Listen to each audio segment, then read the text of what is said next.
Salut tout le monde, j'espère que vous allez bien et aujourd'hui on se retrouve pour un tuto Fimo gâteau. Voilà, ça fait très longtemps que je n'ai pas fait de gâteau et beaucoup m'ont fait remarquer qu'ils voulaient revoir un peu des gâteaux vraiment gâteaux quoi.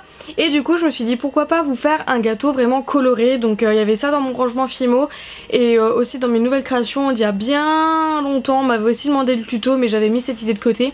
Donc je la sors aujourd'hui, donc c'est vraiment un tuto simple. Rapide, où il n'y a pas vraiment besoin de technique et voilà, mais du coup j'espère quand même que ça va vous aider, vous inspirer et j'espère que ça va vous plaire. Donc je vais faire mon gâteau dans les tons violets, donc je vais utiliser du prune, du lilas et du blanc. Ensuite je vais venir utiliser un emporte-pièce rond, donc ce sera la forme de mon gâteau, une breloque couteau, un rouleau, une lame, un cure-dent et je vais utiliser de la chantilly. Donc je vais venir prendre mes deux couleurs violettes que je vais venir aplatir. Et ensuite je vais utiliser mon emporte-pièce rond pour faire un rond de chaque couleur.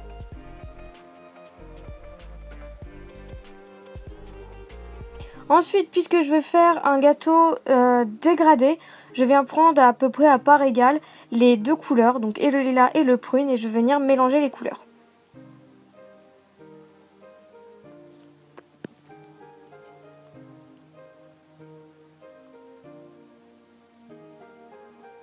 Voilà, cette nouvelle couleur sera au milieu et c'est ce qui va former un beau dégradé.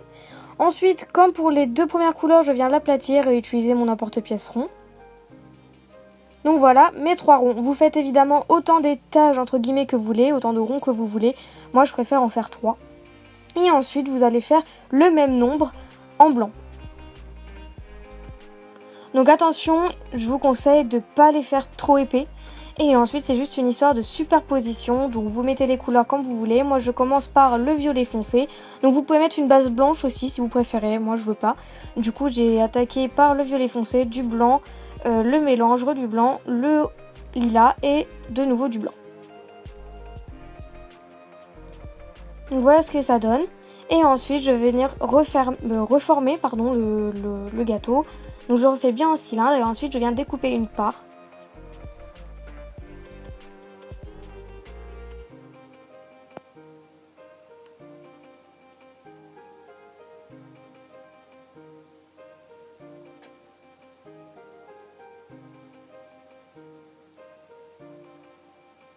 Donc vous enlevez la part, si vous voulez vous pouvez texturer l'intérieur avec une brosse à dents, moi tout simplement je ne voulais pas le texturer, donc je ne l'ai pas fait, mais vous pouvez bien entendu le faire si vous préférez. Ensuite je viens m'aider d'un cure-dent pour bien reformer là où j'ai coupé. Ensuite je viens prendre ma breloque couteau, donc faites pas attention à l'assiette en porcelaine, je voulais juste voir si les petites pas rentrer dedans, voilà tout simplement. Ensuite je viens faire une marque avec ma breloque couteau, c'est là où il va être placé. Et ensuite vous mettez au four. Ensuite vous venez mettre de la chantilly, donc vous n'avez pas besoin de douille, vous mettez directement de la chantilly et ensuite je viens l'étaler au cure-dent et ça va donner l'effet crémeux tout seul.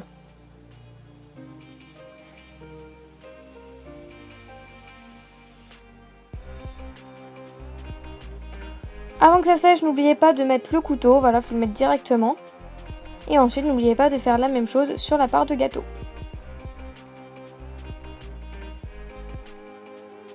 Et une fois sec, vous pouvez vernir. Donc moi c'est ce que j'ai fait. Donc voilà, ce tuto est terminé. J'espère qu'il vous aura inspiré comme la plupart de mes tutos, que vous aurez aimé. Et du coup on se retrouve bientôt pour une prochaine vidéo. Salut!